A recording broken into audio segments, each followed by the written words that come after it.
So ito yung aking trabaho dito sa abroad. Napakita ko sa inyo. Nagagawa ng bulaklak ko. Ayan. Itong bulaklak na ito yung sweet pink variety. Hindi. Sweet Eximo. Sweet Eximo na variety ng roses. Ayan yung kanyang technique ng kanyang buka. Ayan. So ikikwento ko sa inyo kung bakit napakaganda ng trabaho. So, marami tayong mga katrabaho na dati ay hindi sila ganito ang trabaho. Ito nga, trabaho nito ay taga-buhos. Yung sa tagagawa ng bahay.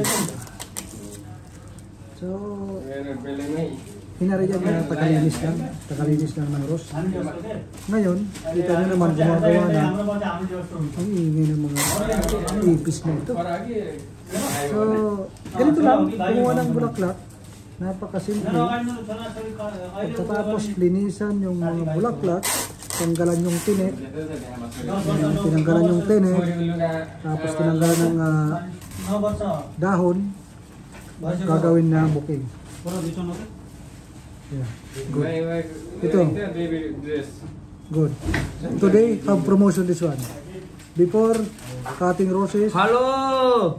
This one also, promotion today. Mashallah, congratulations. Also Tambi. Ayan. Tatlo na naging chorus ngayon. Dating taga-linis lang. Ayan si Tambi. Promotion sila. Pero kailangan pa natin na bantayan. Siyempre, kanina Pilipino, si Flores Master, siya yung pinaka talaga na nagbabantay sa kanila. Mr. Irfan. Mr. Irfan siya. Mr. Irfan from Pakistan. Long time po, Flores. Mga dating mga yan, tagalinis lang. No, it's Flores, no? Dating Bro, Rifty official, tell them. Rifty official, number 1 Flores now in Qatar. Very level also. Yan. Masaya sila pag sinasabi yung pangalan nila. Makikita nyo naman yung ating trabaho na para lang naglalaro. Pero kung makikita nyo sa mga nauna kong video, yung ating ginagawang mga bouquet is mga dambuhala. Ito maliit lang to. 100 piraso lang ito. Kaya ako sinasabi napakagandang trabaho na ito.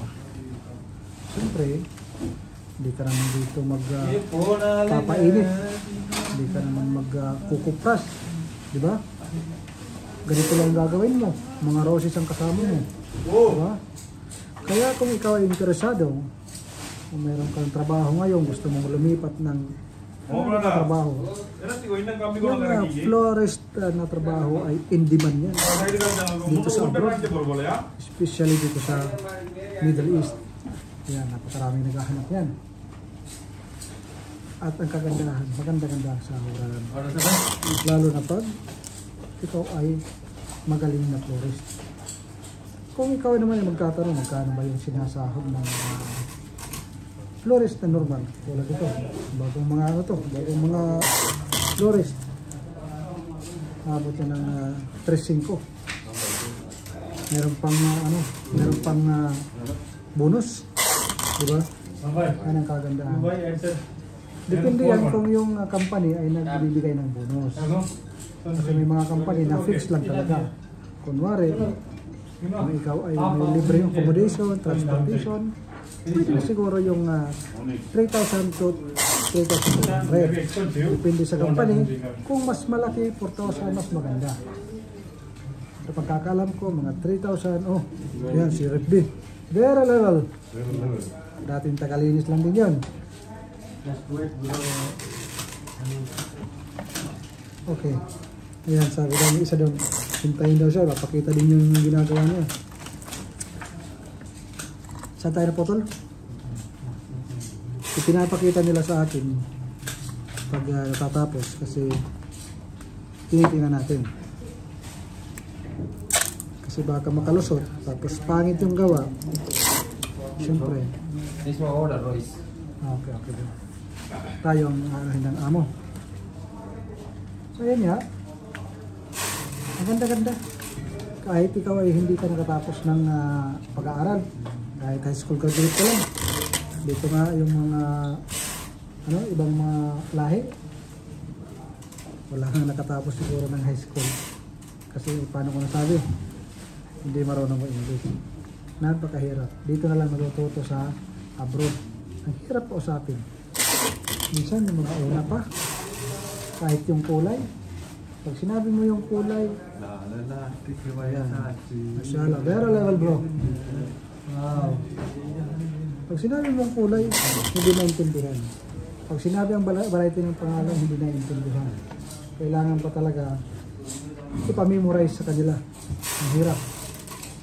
Pero ngayon, nakakagawa na, nakakaintindi na, ay binigyan ng pagkakataon ng isang florist o flower maker. So itong trabaho ito panalo. Hindi mo kailangan ng degree o ano pang natapos mo.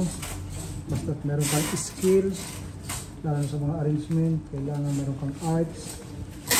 Pwede na. Mura? Pero dito sa amin hindi kailangan ng masyadong arts. Alam niyo kung bakit. Dito kasi sa amin, kadalasan ginagawa ay mga round bouquet at sa vase lang. Dito rin gumagawa ng mga iba't ibang arrangement, mga fill-in, mga arrangement sa vase na iba-ibang kulay. Hindi kami nagagawa. Makikita nyo sa mga in-upload ng video. Pero kung makikita nyo naman yung aming ginagawang bouquet ng mga dambuhala, abay, napakahirap yan. Kailangan mo ng kasanayan bago ka makagawa ng ganyang kalalaking bouquet. Kasi yung gagawin natin at 300, 200 na piraso ng bouquet, medyo mahirap yan. Kasi bibilog ng bibilog yan pag hindi ka marunong dumiskarte dyan at mali ang hawak. Bibilog yan. Kaya si paring Arpan. Mashallah. Very level bro. Very nice. At least the name of this one, flower? Pink baby rose. Pink baby rose. Yan.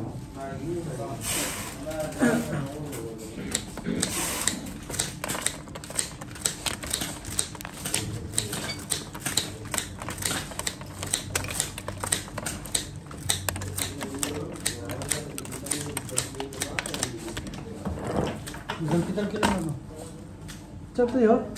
I will make, no need to clean. If you will clean, if you will clean, no problem.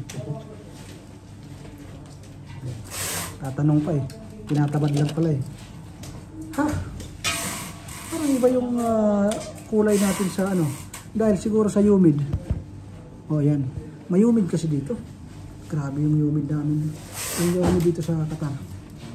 Iwan ko sa ibang lugar sa Middle East kung may humid ba. Siguro may humid din naman. Ito lang ang ating buhay dito sa abroad. Gawa. Pero ang totoo, sobrang busy kami. Kami yung flower shop na sobrang busy. Yan, show to the camera. Here. Ito yung bagong promote namin na florist. Oh, same flavor. You're more than nice, no? No good. This one no good. This one very nice. No training. No training. One more. Loko ko lang yun Loko-lokohan din natin. Dito kami naglalagay ng base sa kabila. Yan. 2 piece take hearts. No. 100 take. 150 mega ball easy, no? 51 mega ball, no? One more you go, no? Pag naglalagay na sa base, pupunta ko na doon sa picture area.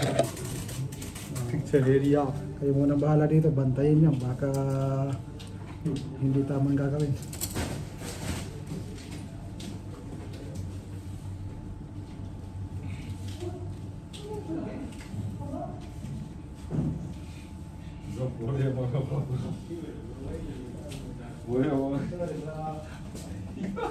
What you do in my YouTube channel?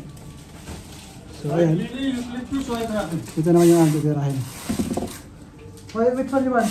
Bro, white lily or this one? White. Ayan. Medyo lang, pinili yung isa. Kasi yung lily na yun, napakadali kahit pikitan ko pa yung paggawa. Una. Sa 3 minuto tapos ko na yun. Pero ito, yan o, malambot. Hirap itong gawin. Diba? Ito yung bagong florist namin. Pag medyo matigas, mamaya na yan. Pag medyo mahirap gawin, mailap yan sila. Takot ma-complain. Kasi pag nagkamali, hindi maganda ang gawa, yung amo namin diretsong tatawag kung sinong manuwa. Hindi ko. At saka yung kinakausap mismo, may-ari. Diretso sa may-ari. Wala kayong mga manager, mga supervisor. Si ano lang, si head florist lang namin. Si Master Rodel. Itong aming taga ano dito. Yung pinakamataas na dito. Yan, para sa inyo. Thank you. Kamsi. Bye. Mana? Medyo mahirap ang lalo na yung mga garden rose. Napakahirap lumalayla yung ano, yung kanyang bulaklak kasi malambot ang stem. Kaya kung gusto mong lumipat ng trabaho at gusto mong negosyo ng flower shop, panalo ito mga kaibigan. Kahit sa Pilipinas, panalo. Dami akong mga kaibigan sa Cebu, yung mga sarili ng mga online flower shop, mga katrang, yun ang mga negosyo. Sumaybayan niyo ako hanggang sa Pilipinas. Hanggang sa pag-uwi natin, ito pa rin ang ating gagawin. Kaya natin na itong natayo tayo ng online flower shop. Kaya sa mga taga Leyte, kung ikaw ay taga Leyte, taga Tacloban, shoutout sa inyong lahat. Doon tayo magtatayo. Kaya ako rin ng online. Deliver anywhere in Leyte, Samar para malawak-lawak yung ating masiservisyohan. Ito man si Rambay. Si Rambay. Hello. Good evening. How are you, everyone? This is the... What are you doing? This Filipino channel. Brian Channel. Black making flower. Hi, that's like in Qatar. If you want this guy contact number, give food here, no contact number. Email address only. Just follow and subscribe this guy. Very good person, this guy. Thank you, bro. Thank you for subscribing. More like and share. And every day watch. Yeah. Dito kayo sa amin. Simula sa pag-opening, simula sa pag-duty ko hanggang matapos ang aking duty, gumagawa kami ng bulaklak. Halos wala kaming pahinga. Ganun kami. Walang upuan. Kain namin, matagal na yung 10 minutes sa lunch. Pagkape namin, yun, kape, 5 minutes, ito na yun. Kung kayo dito sa amin, ano lang, intindihan ba? Intindihan. Para kami pakiyawan. Pero pagdating naman sa amo, walang problema. Ayos-ayos yung sahod. Every month sumasahod. May meron mga ibang mga flower shop na hindi buwan-buwan sumasahod. Mga delay yung sahod. Kahirap. Ang hirap ang trabaho ng ganyan. Hindi lang sa pagbubulaklak. What variety? What variety? This one is Darcy. Darcy. Yeah. Baby. Yeah. Baby Darcy. Kalimutan ko yan. Kalimutan ko pangalan niyo. Ginawan ko ng ano. Yan. Yun yung baby rose. Baka sabihin niyo maliliit. Yan talaga ang style ng kanyang bulaklak. Standard, no?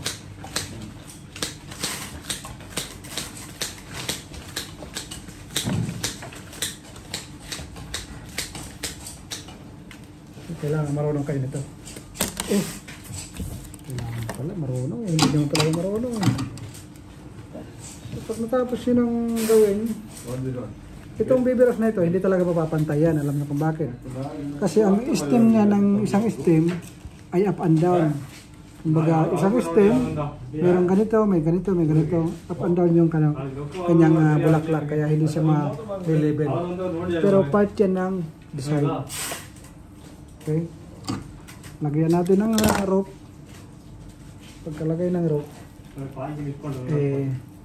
diretso na doon sa picture. Pipicturean na. At saka pipick upin na ng driver para i-deliver doon sa mga madam, mga customer natin. So, ayun. Yan yung ating trabaho dito. Kaya kung gusto mong matuto, huwag mong kalimutan mag-subscribe sa ating YouTube channel. So, tulungan ko kayo kahit sa paghahanap ng mga hiring dito sa abroad. Marami naghahanap ng florist. Kaya stage lang. Kakaipon din tayo. Kaipon na pero konti lang. Ano? Ganda ng mga bulaklak, ha? So, magandang araw. Sana ay nasa mabuti kayong kalagayan. Nag-iiba yung kulay, ha? Iwan ko. Sa humid siguro or sa camera. So, God bless. Mabuhay po kayo. Ingat kayo lagi.